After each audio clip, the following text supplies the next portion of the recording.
ಶ್ರೀ ಗುರುಭ್ಯೋ ನಮಃ. ಹರಿ ಓಂ. ರಾಮಾನುಜದಯಾ ಪಾತ್ರಂ ಜ್ಞಾನ ವೈರಾಗ್ಯ ಭೂಷಣಂ ಶ್ರೀಮದ್ ವೆಂಕಟನಾಥಾರ್ಯಂ ವಂದೇ ವೇದಾಂತ ದೇಶಿಕಂ. ರಾಮಾಯ ರಾಮಭದ್ರಾಯ ರಾಮಚಂದ್ರಾಯ ವೇಧಸೆ ರಘುನಾಥಾಯ ನಾಥಾಯ ಸೀತಾಯ ಪತಯೇ ನಮಃ. ಮಾಮೀಸ್ ಸ್ಟೋರೀಸ್ಗೆ ನಿಮಗೆಲ್ಲ ಸ್ವಾಗತ ಮಕ್ಕಳೇ. ನಾನು ನಿಮ್ಮ ಪ್ರಿಯಾ ಮಾಮಿ.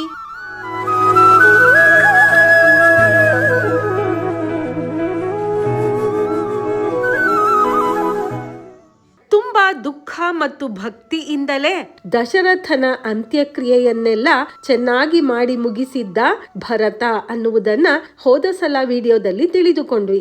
ಈಗ ಏನಾದರೂ ಮಾಡಿ ಕಾಡಿನಿಂದ ಶ್ರೀರಾಮನನ್ನು ಕರೆದುಕೊಂಡು ಬರುವುದು ಹೇಗೆ ಅನ್ನುವುದೊಂದೇ ದೊಡ್ಡ ಯೋಚನೆ ಭರತನಿಗೆ. ಆಗ ಚೆನ್ನಾಗಿ ಅಲಂಕಾರ ಮಾಡಿಕೊಂಡು ವಯ್ಯಾರದಿಂದ ಓಡಾಡುತ್ತಿದ್ದ ಮಂಥರೆ ಒಬ್ಬ ದ್ವಾರಪಾಲಕನ ಕಣ್ಣಿಗೆ ಬೀಳ್ತಾಳೆ. ಆ ದ್ವಾರಪಾಲಕ ಮಂಥರೆಯನ್ನು ಎಳೆದುಕೊಂಡು ಬಂದು ಶತ್ರುಘ್ನನ ಮುಂದೆ ನಿಲ್ಲಿಸ್ತಾನೆ.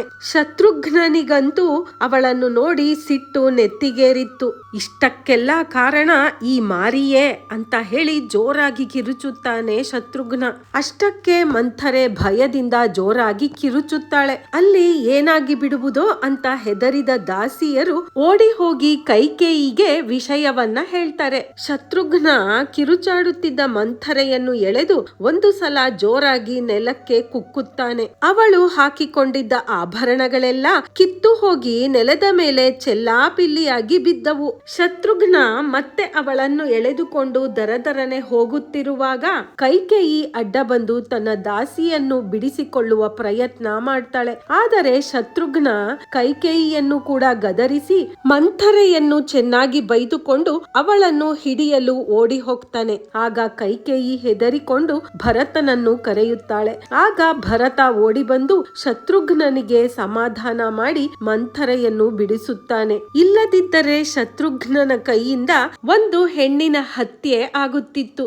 ಸರಿ, ರಾಜಕುಮಾರ ಭರತನ ಅಪ್ಪಣೆಯಂತೆ ನಗರದ ಜನರೆಲ್ಲರೂ ಪ್ರಯಾಣ ಮಾಡುವುದಕ್ಕೆ ಅನುಕೂಲ ಆಗುವ ಹಾಗೆ ಅಯೋಧ್ಯೆಯಿಂದ ಗಂಗಾ ನದಿಯವರೆಗೂ ರಾಜಮಾರ್ಗವನ್ನು ಕೂಡ ನಿರ್ಮಾಣ ಮಾಡಿ ಆಯಿತು. The royal road was constructed from Ayodhya to Ganga river ಅಂತ. ಕೆಲಸಗಾರರು ದಾರಿಯಲ್ಲಿದ್ದ ಗಿಡಮರಗಳನ್ನೆಲ್ಲ ಕತ್ತರಿಸಿ ಹಳ್ಳ ದಿಣ್ಣೆ ಇದ್ದ ದಾರಿಗಳನ್ನು ಸಮತಟ್ಟಾಗಿ ಮಾಡ್ತಾರೆ. ಅಲ್ಲಲ್ಲಿ ಕುಡಿಯುವ ನೀರಿನ ವ್ಯವಸ್ಥೆ ಮಾಡಿಕೊಂಡು ಎಲ್ಲರೂ ಇಳಿದುಕೊಳ್ಳುವುದಕ್ಕೆ ಅಲ್ಲಲ್ಲಿ ಮಂಟಪಗಳನ್ನು ಕೂಡ ಕಟ್ಟಲಾಯಿತು. ದಾರಿಯಲ್ಲಿ ಅಡ್ಡವಾಗಿದ್ದ ನದಿಗಳಿಗೆ ಸೇತುವೆಗಳು ಕೂಡ ತಯಾರಾದವು. ಶ್ರೀರಾಮನನ್ನು ಕರೆತರೋದಕ್ಕೆ ಅಂತ ಭರತ ಹೊರಟು ನಿಂತ. ಅವನ ಜೊತೆ ಮಂತ್ರಿ, ರಾಜಮಾತೆಯರಾದ ಕೌಸಲ್ಯ, ಸುಮಿತ್ರ ಮತ್ತು ಎಲ್ಲಾ ಮಂತ್ರಿಗಳು, ಸೈನಿಕರು ಎಲ್ಲರೂ ಹೊರಟು ನಿಂತಿದ್ದಾರೆ. ಕೈಕೇಯಿಯ ಹೃದಯದಲ್ಲಿ ಪಶ್ಚಾತ್ತಾಪ ಮತ್ತು ಭಯ ತುಂಬಿತ್ತು. ತಾನು ಮಾಡಿದ ಕೆಲಸವನ್ನು ತನ್ನ ಮಗನಾದ ಭರತನೇ ಒಪ್ಪಲಿಲ್ಲ ಅಂದ ಮೇಲೆ ಅವಳು ಕೂಡ ಈಗ ತುಂಬಾ ಬದಲಾಗಿದ್ದಳು. ಆಕೆ ಕೂಡ ಸರಳವಾದ ವಸ್ತ್ರ ಹಾಕಿಕೊಂಡಿದ್ದಾಳೆ. ತನ್ನ ತಪ್ಪಿನಿಂದಲೇ ಇಷ್ಟೆಲ್ಲ ಮನೆಯಲ್ಲಿ ಅನಾಹುತ ಆಯಿತು ಅಂತ ಅವಳಿಗೆ ಈಗ ತಿಳಿದಿತ್ತು. ಈಗ ಅವಳಲ್ಲಿ ಮೊದಲಿನ ಅಹಂಕಾರ, ದರ್ಪ ಯಾವುದೂ ಇಲ್ಲ. ಭರತನ ಜೊತೆ ಹೋಗುವುದೇ ನನ್ನ ಕರ್ತವ್ಯ ಅಂತ ತಿಳಿದು ಅವಳು ಕೂಡ ರಥದಲ್ಲಿ ಕುಳಿತಿದ್ದಾಳೆ. ರಾಮನ ಮುಂದೆ ನಿಂತು ನನ್ನ ತಪ್ಪನ್ನು ಒಪ್ಪಿಕೊಳ್ಳಬೇಕು ಅಂತ ಯೋಚಿಸುತ್ತಿದ್ದಾಳೆ. ನನ್ನ ಮಗನೇ ರಾಜನಾಗಬೇಕು ಅಂತ ದರ್ಪದಿಂದ ಹೇಳಿದ್ದ ಕೈಕೇಯಿ ಈಗ ತಪ್ಪು ಮಾಡಿದ ತಾಯಿಯಂತೆ ಮಾತ್ರ ಕಾಣುತ್ತಿದ್ದಾಳೆ. ಏನೊಂದು ಮಾತನಾಡುತ್ತಿಲ್ಲ. ರಾಮ, ನಿನ್ನ ಜೀವನವನ್ನು ಕತ್ತಲೆಗೆ ತಳ್ಳಿದವಳು ನಾನೇ ಅಂತ ಹೇಳಿಕೊಂಡು ಬಿಕ್ಕಿ ಬಿಕ್ಕಿ ಅಳುತ್ತಿದ್ದಾಳೆ. ಈಗ ರಾಮನು ನನಗೆ ಶಾಪ ಕೊಡಲಿ, ಆದರೆ ನನ್ನನ್ನು ಕ್ಷಮಿಸಿ ಬಿಡಬೇಕು ಅಷ್ಟೇ. ನನ್ನ ಮುಖ ನೋಡಿದರೂ ನೀನು ದ್ವೇಷಿಸಬಾರದು ಅಂತೆಲ್ಲ ಯೋಚಿಸುತ್ತಿದ್ದಾಳೆ ರಾಮನ ಬಗ್ಗೆ. ಈ ಕೈಕೇಯಿ ಎಷ್ಟೊಂದು ಒಳ್ಳೆಯವಳಾಗಿದ್ಲು. ರಾಮನನ್ನು ಚಿಕ್ಕ ವಯಸ್ಸಿನಿಂದಲೂ ತುಂಬಾ ಪ್ರೀತಿಸಿ ಚೆನ್ನಾಗಿ ನೋಡಿಕೊಳ್ತಾ ಇದ್ಲು. ಆದರೆ ಈ ಮಂಥರೆ ಹೇಳಿಕೊಟ್ಟ ಕೆಟ್ಟ ಬುದ್ಧಿವಾದದಿಂದ ರಾಮನ ಮೇಲೆ ಹೊಟ್ಟೆ ಕಿಚ್ಚಿನಿಂದ ಕೋಪ ಮಾಡಿಕೊಳ್ತಾಳೆ. ಕೋಪದಿಂದ ರಾಮನನ್ನ ಕಾಡಿಗೆ ಅಟ್ಟುತ್ತಾಳೆ. ಇದರಿಂದ ಲಕ್ಷ್ಮಣ ಮತ್ತು ಸೀತೆ ಕೂಡ ಕಾಡಿನ ಪಾಲಾದರು. ದಶರಥನಂತೂ ರಾಮನ ಚಿಂತೆಯಲ್ಲಿಯೇ ತೀರಿಕೊಂಡೇ ಬಿಟ್ಟ. ಇಷ್ಟಕ್ಕೆಲ್ಲ ಕೈಕೇಯಿಯ ಹೊಟ್ಟೆ ಕಿಚ್ಚಿನ ಕೋಪವೇ ಕಾರಣ. ಈ ಕೋಪ ಮಾಡಿಕೊಂಡು ಬಿಟ್ರೆ ನಮ್ಮ ಬುದ್ಧಿ ನಮ್ಮ ಕೈಯಲ್ಲಿ ಇರೋದೇ ಇಲ್ಲ. ನಾವು ಏನು ಮಾಡ್ತೀವಿ, ಏನು ಮಾತಾಡ್ತೀವಿ ಅನ್ನೋದೇ ತಿಳಿಯೋದಿಲ್ಲ. ಅದಕ್ಕೆ ಕೋಪವೇ ನಮ್ಮ ದೊಡ್ಡ ಶತ್ರು, ತಾಳ್ಮೆಯೇ ನಮ್ಮ ದೊಡ್ಡ ಮಿತ್ರ ಅನ್ನುವ ಗಾದೆ ಮಾತು ಕೂಡ ಇದೆ ಮಕ್ಕಳೇ. ಇದರ ಒಂದು ಸುಭಾಷಿತವನ್ನು ಕೂಡ ನೋಡೋಣ. ಕ್ರೋಧೋ ಮೂಲ ಮನರ್ಥಾನಾಂ ಕ್ರೋಧಃ ಸಂಸಾರ ಬಂಧನಂ ಧರ್ಮಕ್ಷಯಕರ ಕ್ರೋಧಃ ತಸ್ಮಾತ್ ಕ್ರೋಧಂ ವಿವರ್ಜಯೇತ್ ಅಂತ. ನಮ್ಮ ಎಲ್ಲಾ ದುರಾದೃಷ್ಟಗಳಿಗೂ ಈ ಕೋಪವೇ ಕಾರಣ ಅಂತ. ನಾವು ಕೋಪದಲ್ಲಿದ್ದಾಗ ಒಳ್ಳೆಯ ಮಾರ್ಗದಲ್ಲಿ ಹೋಗೋದಕ್ಕೆ ಸಾಧ್ಯವೇ ಇಲ್ಲ. ಹಾಗಾಗಿ ಈ ಕೋಪ ಅನ್ನುವುದನ್ನ ನಾವು ಬಿಟ್ಟು ಬಿಡಬೇಕು, ಆಗ ಎಲ್ಲರಿಗೂ ನೆಮ್ಮದಿ ಅಂತ. ಈಗ ಕಥೆಗೆ ಬರೋದಾದ್ರೆ, ರಾಜ್ಯದ ಜನರಿಗೆ ಈಗಾಗಲೇ ಭರತ ಶ್ರೀರಾಮನನ್ನು ಕರೆದುಕೊಂಡು ಬರುವುದಕ್ಕೆ ಅಂತ ಕಾಡಿಗೆ ಹೊರಟಿರುವ ಸುದ್ದಿ ಮುಟ್ಟಿತ್ತು. ಇಲ್ಲಿ ಊರಿನ ಜನರು, ಹೆಂಗಸರು, ವೃದ್ಧರು, ಮಕ್ಕಳು, ಒಟ್ಟಿನಲ್ಲಿ ರಾಜ್ಯದ ಜನರೆಲ್ಲ ಭರತನ ಜೊತೆಯೇ ಹೊರಟು ನಿಂತಿದ್ದಾರೆ. ನಮ್ಮನ್ನು ಬಿಟ್ಟು ಇವರುಗಳು ಎಲ್ಲಿ ಕಾಡಿಗೆ ಹೊರಟು ಬಿಡುತ್ತಾರೋ ಅಂತ ಓಡೋಡಿ ಬರುತ್ತಿದ್ದಾರೆ ಜನರೆಲ್ಲ ಭರತನ ಒಳ್ಳೆಯ ಗುಣಗಳನ್ನ ಹಾಡಿ ಹೊಗಳುತ್ತಾರೆ, ಕಣ್ಣೀರು ಹಾಕುತ್ತಾರೆ. ಸಂತೋಷದ ಕಣ್ಣೀರು, ಭರತನ ತ್ಯಾಗಕ್ಕಾಗಿ ಹಾಕಿದ ಕಣ್ಣೀರು, ರಾಮ ಮತ್ತೆ ವಾಪಸ್ಸು ಬರುತ್ತಾನೆ ಅನ್ನುವ ಕಣ್ಣೀರು. ಅದು ಯಾವುದೋ ದೊಡ್ಡ ಉತ್ಸವ ಅನ್ನುವ ಹಾಗೆ ಎಲ್ಲರೂ ಸಂಭ್ರಮ ಪಡುತ್ತಿದ್ದಾರೆ. ಭರತ ರಾಜ್ಯಕ್ಕಾಗಿ, ರಾಜನಾಗುವುದಕ್ಕಾಗಿ ಆಸೆ ಪಡಲೇ ಇಲ್ಲ. ನ್ಯಾಯಕ್ಕಾಗಿ ತಾಯಿಗೆ ಎದುರು ವಾದಿಸಿದ. ಕೊನೆಗೆ ತಾಯಿಯನ್ನೇ ತನ್ನ ನ್ಯಾಯವಾದ ದಾರಿಗೆ ಕರೆದುಕೊಂಡು ಬಂದ. ನಾವು ಮನುಷ್ಯರಾಗಿ ನ್ಯಾಯ, ನೀತಿ, ಧರ್ಮದಿಂದ ನಡೆದುಕೊಳ್ಳಬೇಕು. ಮತ್ತೊಬ್ಬರು ಚೆನ್ನಾಗಿರಲಿ ಅಂತ ಕೂಡ ಇಷ್ಟಪಡಬೇಕು. ಅದು ಎಷ್ಟೊಂದು ದೊಡ್ಡ ಗುಣ. ಇಂತಹ ದೊಡ್ಡ ಗುಣ ತೋರಿಸಿ ಚಿಕ್ಕ ಹುಡುಗಿಯಲ್ಲೇ ತುಂಬಾ ಫೇಮಸ್ ಆಗಿರುವ ಒಂದು ಹುಡುಗಿಯ ಕಥೆಯನ್ನು ಕೂಡ ನೋಡೋಣ ಮಕ್ಕಳೇ. ಪುದುಕೋಟೈ ಪಕ್ಕದಲ್ಲಿ ಒಂದು ಚಿಕ್ಕ ಗ್ರಾಮ. ಅಲ್ಲಿ ಜಯಲಕ್ಷ್ಮಿ ಅಂತ ಒಂದು ಹುಡುಗಿ. ಕೊರೋನಾ ಕಾಲದಲ್ಲಿ ಫಸ್ಟ್ PUC ಓದುತ್ತಿದ್ದ ಹುಡುಗಿ. ಆನ್ಲೈನ್ ಮೊಬೈಲ್ ನಲ್ಲಿಯೇ ಪಾಠ ನಡೆಯಬೇಕು. ತುಂಬಾ ಕಷ್ಟಪಟ್ಟು ಮೊಬೈಲ್ ತೆಗೆದುಕೊಳ್ತಾರೆ ತಂದೆ ತಾಯಿಯರು. ಅವಳು ಆಟ ಆಡುವುದಕ್ಕಾಗಲಿ, ಇನ್ಸ್ಟಾಗ್ರಾಮ್, ಫೇಸ್ಬುಕ್ ನೋಡೋದಕ್ಕಾಗಲಿ, ಚಾಟ್ ಮಾಡೋದಕ್ಕಾಗಲಿ, ರೀಲ್ಸ್ ನೋಡೋದಕ್ಕಾಗಲಿ ಆ ಮೊಬೈಲ್ ಅನ್ನ ಉಪಯೋಗಿಸಿಕೊಳ್ಳಲಿಲ್ಲ. ಯಾವುದಾದರೂ ಕಾಂಪಿಟೇಷನ್ ಇದೆಯಾ ಅಂತ ನೋಡಿ ಎಲ್ಲಾ ಕಾಂಪಿಟೇಷನ್ಗೂ ಸೇರಿಕೊಳ್ತಾಳೆ. ಅಮೆರಿಕಾದ national aeronautics and space administration ಇಂದ ಒಂದು ಕ್ವಿಜ್ ಕಾಂಪಿಟೇಷನ್ ಇತ್ತು. ಅದರಲ್ಲಿ ಗೆದ್ದವರಿಗೆ ಅಮೆರಿಕಾದ ನಾಸಾವನ್ನು ಪೂರ್ತಿಯಾಗಿ ಸುತ್ತಿ ತೋರಿಸುತ್ತಾರೆ. ಅಲ್ಲಿ ಉಳಿದುಕೊಳ್ಳುವ ಮತ್ತು ಊಟದ ಖರ್ಚೆಲ್ಲ ಅವರದ್ದೇ. ಒಂದು ಸರ್ಟಿಫಿಕೇಟ್ ಅನ್ನು ಕೊಟ್ಟು ಓದು ಮುಗಿದ ಮೇಲೆ ಮುಂದೆ ಅಲ್ಲಿಯೇ ಇವರಿಗೆ ಕೆಲಸ ಕೂಡ ಸಿಗತ್ತೆ. ಈ ಕ್ವಿಜ್ ಕಾಂಪಿಟೇಷನ್ ನಲ್ಲಿ ಈ ಜಯಲಕ್ಷ್ಮಿ ಗೆದ್ದು ಒಂದು ಸರ್ಟಿಫಿಕೇಟ್ ಕೂಡ ಬರುತ್ತೆ. ನೀನು ನಾಸಾ ನೋಡಲು ಬರಬಹುದು ಅಂತ ಒಂದು ಮೆಸೇಜ್ ಕೂಡ ಬಂತು.